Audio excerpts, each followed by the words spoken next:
How to change payment method for Bolt food orders. Need to switch how you pay for your meals?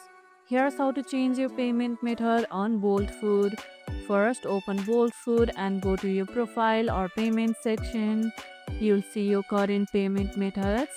Tap Add New Payment Method to include a new card or wallet option.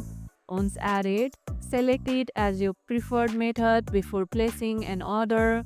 If you have already placed an order and want to switch payment types, you'll need to cancel that order first and reorder with your new payment option. Keep at least one active payment method saved for faster checkout during peak times. Do you prefer paying by card, wallet, or cash? Drop your choice in the comments below. And that's how you can change payment method for food orders. And if this video helped, hit the like button, share it, subscribe, and leave a comment. Thanks for watching, and I'll see you in the next one.